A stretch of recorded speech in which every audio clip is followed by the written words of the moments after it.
Hello and happy Thursday. It is August 3rd. I am MJ and this is the general reading for the collective. And today I'm using my Raven's Dream Tarot. This is the first indie deck I have released in over a year and a half. I am so excited about this deck. And I know first, before we even get going, I just want to make a quick announcement. For those of you who have been waiting ever so patiently, and I know it's been a long wait, and I'm right there with you. I am anxious for this deck too. I just want to let you know that the deck is wrapping up. There was a slight delay. I use a small printer. I use a printer in the US. I don't send my decks over to China. You know, I'm not working with a big factory over there. I'm working with a small business here in the US, and they are working tirelessly to get this deck done. The decks themselves have been cut. They are sanded. They are ready to go. The decks themselves are done. The boxes, all of the boxes have been built and the skins have been put on. I know it doesn't kind of sound gross, like the skins, but that's what they refer to the cover of the box, you know, that goes over the cardboard box. All that is done. Today and tomorrow, they're binding the books. And so that's the last step. That's the step that's kind of taking a little bit of time here. So I appreciate your patience so much. They appreciate your patience because they're working their butts off to get this deck out and to get it out and have it look good. And that's, you know, that's what's important here too. So I know we were supposed to ship on Monday, but it looks like it's going to be this upcoming Monday that they will be shipping. So it's, again, everything that is with this deck, it's all done except for the books, and they're binding those. And there are real people behind this project, real humans, you know, like putting it all together.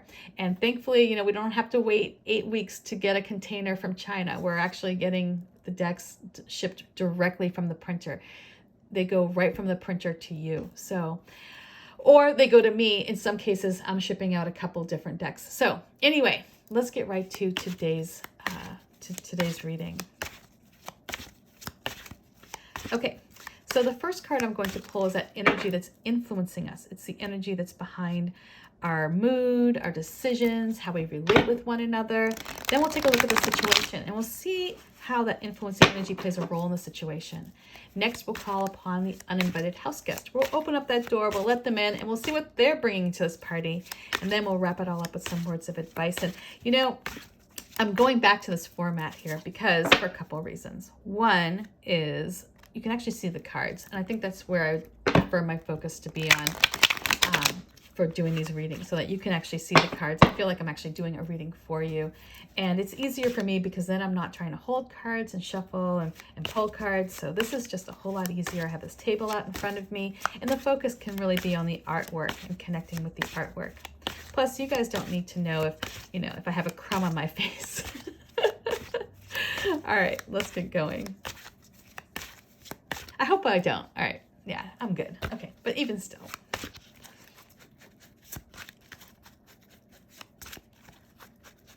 Okay, so the energy that's influencing us today. Oh, look at this. We start right off here with this energy of the Fool. So today when we think about the Fool, right, we're thinking about perhaps going forward without really concerning ourselves with any of the details, right? We might be just going forward with a sense of innocence, this childlike wonder. You know, it's like going where our mind takes us, or going where the adventure takes us, right? We're following that butterfly, or in this case, following those swallows. And yeah, sure, there might be somebody who's saying like, hey, you know, you should be careful over there, but we're not too concerned, right? We have faith that everything will be just fine. Our focus is on this idea perhaps that we have, or following this flight of fancy perhaps, and who knows where it might lead. It might lead on you know, to something magical and wonderful. It might lead to nowhere, but it's okay because it's all part of the experiment that we call life, right? It's all part of the journey. So let's see where this Fool energy is going to take us.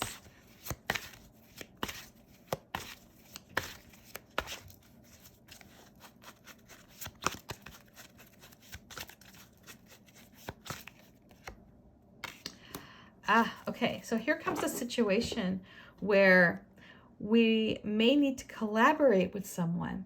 And so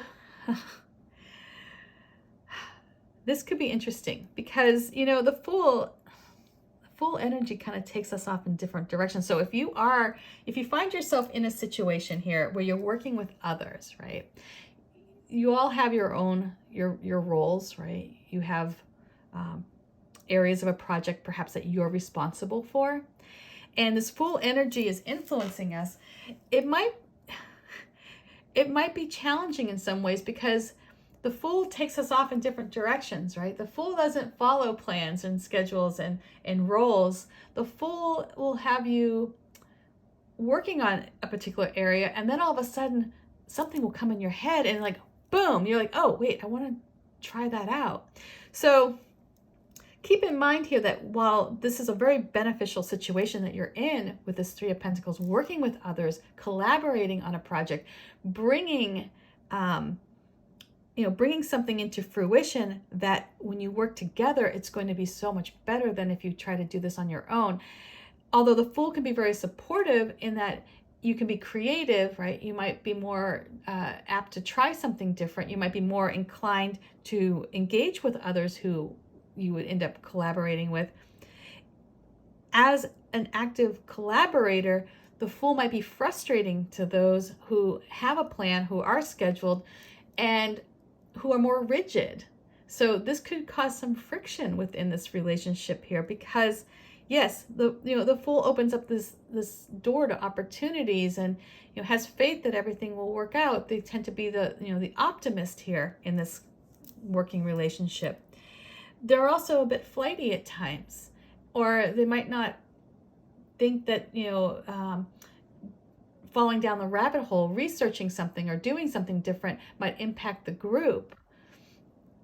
And it might. So keep in mind here that although the Fool is wonderful, right, in that it takes us on these wonderful adventures, when you have to work with others, if you've ever worked with someone where you had a deadline and they're off trying something different, oh lordy, it can cause a lot of stress. So let's see who's coming in here as the uninvited house guest, and we'll see how that Fool energy impacts the situation. But just know, if you're working within a group and you notice that somebody is sort of kind of veering off, they're doing their own thing, they're following or chasing butterflies down the hall, you might recognize that energy and then reel them back in, get them back on track.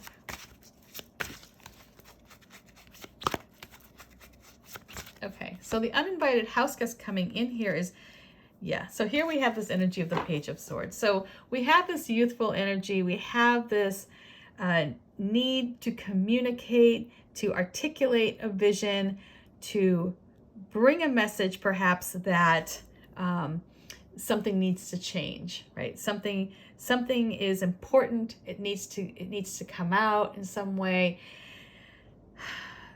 And this could be someone coming into the situation, or someone with, recognizing that there's so much opportunity here. There's a chance for this this project to create something beautiful and striking in many ways, and better than what you may have envisioned before.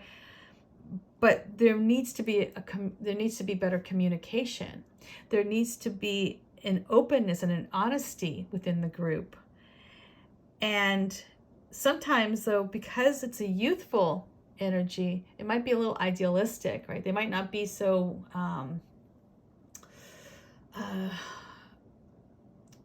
nuanced in how they communicate, right? They're still working on that diplomacy.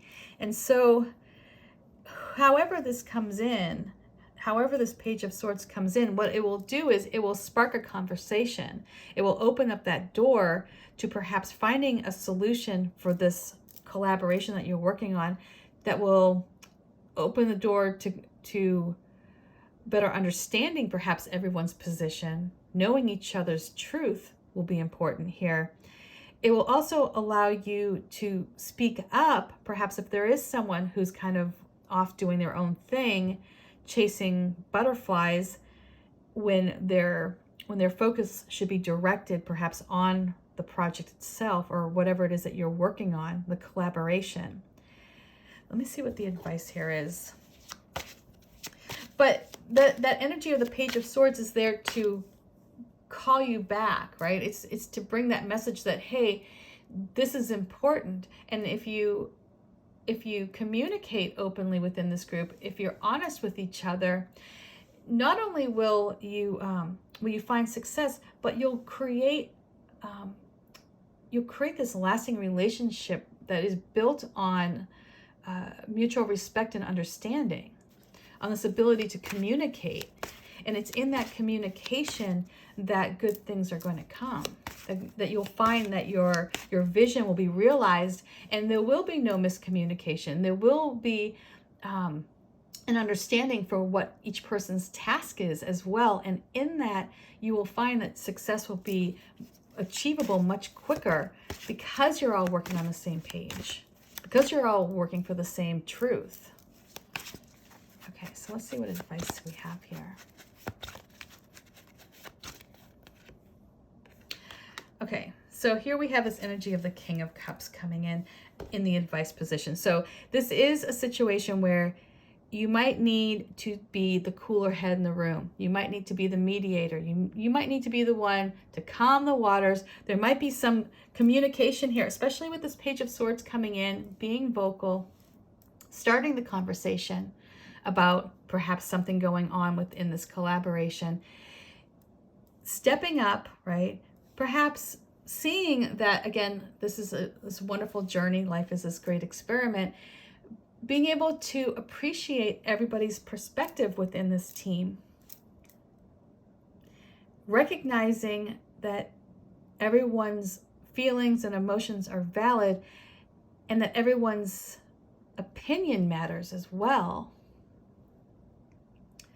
You would be, if you can come in and create balance and peace,